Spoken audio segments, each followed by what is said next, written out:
আসসালামু আলাইকুম, welcome my channel Zakaria's mom cooking. আজকে আপনাদের তৈরি করে দেখাবো জাপানিজ প্যানকেক। আর এই প্যানকেকগুলো অনেক সফট। চলুন তাহলে দেখে নেওয়া যাক কীভাবে আমি এই জাপানিজ প্যানকেকগুলো তৈরি করছি। এজন্য এখানে আমি একটি ডিম নিয়েছি। ডিমটা অবশ্যই রুম টেম্পারেচারে থাকতে হবে। এখন হাত দিয়ে ডিমের কুসুমটা আলাদা করে নিচ্ছি। ডিমের কুসুমটা অন্য একটি বাটিতে নিয়ে নিচ্ছি।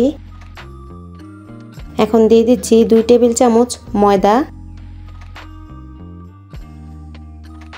1.5 টেবিল চামচ দুধ,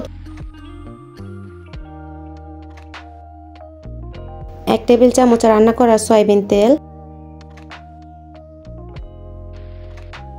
1 ফোঁটা অথেন্টিক ভ্যানিলা এসেন্স। এখন হ্যান্ড উইক্স দিয়ে ভালোভাবে মিশিয়ে নিব। মিশিয়ে নেওয়া হয়ে গেছে, এখন সাইড করে রেখে দিচ্ছি। ডিমের যে সাদা অংশ আছে এখন একটি হ্যান্ড বিটারের সাহায্যে বিট করে নিচ্ছি। শুধু ডিমের ফোমটা জাস্ট ফেনা ফেনা হয়ে গেলেই হবে। এখন দিয়ে দিচ্ছি 1.5 টেবিল চামচ চিনি। এখন হ্যান্ড বিটার দিয়ে ভালোভাবে বিট করব যত পর্যন্ত ডিমের ফোমটা ক্রিমের মতো হয়ে না যায় আর চিনিটাও গলে না যায়।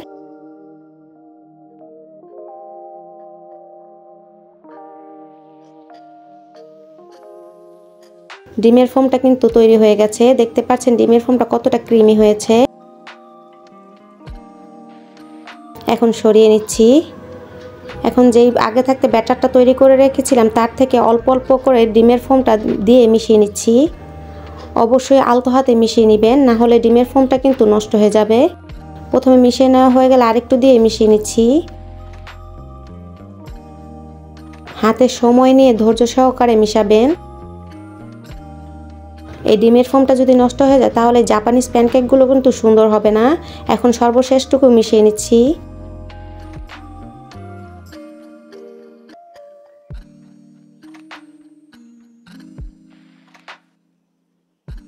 আমার মিশিয়ে নেওয়া হয়ে গেছে, দেখতে পাচ্ছেন ডিমের ফোমটা একটু নষ্ট হয়ে যায়নি। এখন প্যানকেকগুলো তৈরি করে নিব। চুলে একটি ফ্রাই প্যান বসিয়ে দিয়েছি, সামান্য পরিমাণ বাটার দিয়ে দিয়েছি। আপনারা চাইলে সয়াবিন তেলও দিয়ে দিতে পারেন। এখন গরম হয়ে আসলে মেজারমেন্ট কাপ দিয়ে দিচ্ছি।